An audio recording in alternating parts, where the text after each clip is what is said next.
Assalamualaikum warahmatullahi wabarakatuh. Halo semuanya, perkenalkan nama saya Kaila Nur Amelia Putri dari kelas 10 Akuntansi 1. Saya akan mempresentasikan tugas etika profesi.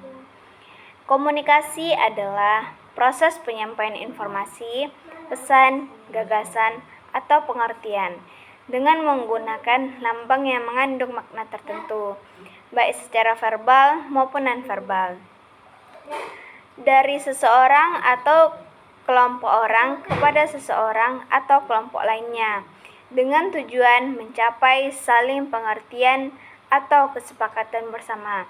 Adapun unsur-unsur komunikasi meliputi: yang pertama, lingkungan komunikasi; yang kedua, encoding decoding; yang ketiga, sumber penerima; yang keempat, kompetensi komunikasi; yang kelima, umpan balik; yang keenam, gangguan; yang ketujuh, saluran komunikasi; dan yang kedelapan, pesan.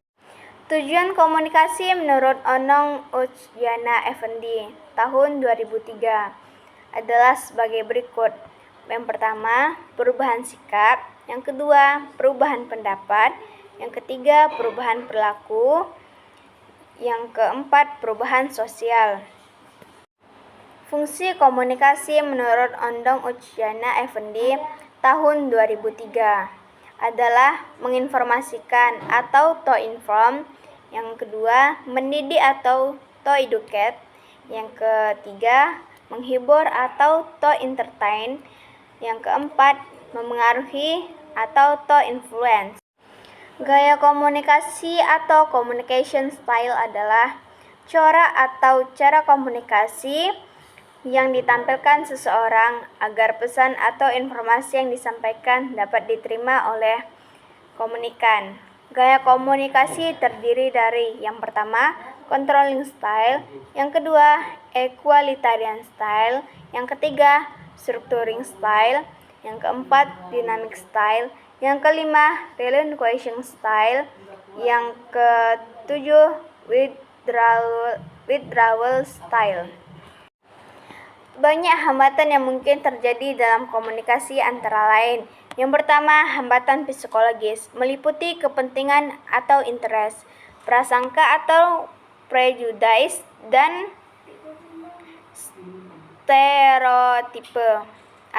stereotipe.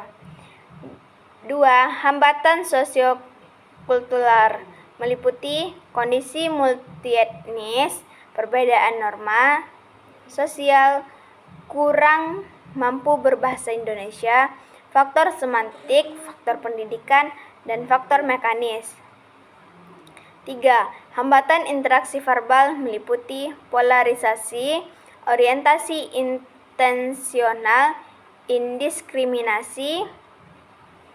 Yang keempat, hambatan antara individu dan organisasi, meliputi hambatan antara manusia seperti perbedaan persepsi, pendekatan yang buruk, gangguan emosional, perbedaan budaya komunikasi, gangguan fisik. Hambatan komunikasi dalam organisasi seperti kelebihan beban informasi dan pesan yang bersaing, penyaringan yang tidak tepat ketika meneruskan suatu pesan kepada orang lain dalam organisasi. Iklim komunikasi sangat terkait dengan gaya kepemimpinan. Yang keenam, hambatan para pemasaran, meliputi hambatan pada sumber, hambatan dalam sistem encoding, hambatan dalam transmisi pesan, dan hambatan dalam proses decoding. Yang keenam, komunikasi yang efektif terjadi ketika terdapat aliran informasi dua arah, antara lain komunikator dan komunikan, dan informasi tersebut sama-sama direspons sesuai dengan harapan kedua pelaku komunikan tersebut. 5 aspek yang harus dipahami dan membangun komunikasi yang efektif, yaitu kejelasan atau clarity, ketetapan atau akurari, konteks atau context, alur atau flow, dan budaya atau kultur. Suatu pesan atau informasi yang disampaikan hendaknya memenuhi 7 syarat.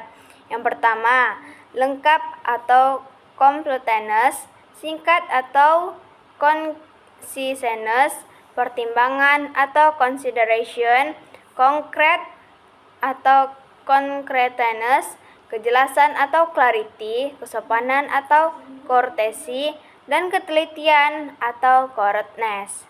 Yang kedelapan, hukum komunikasi yang efektif.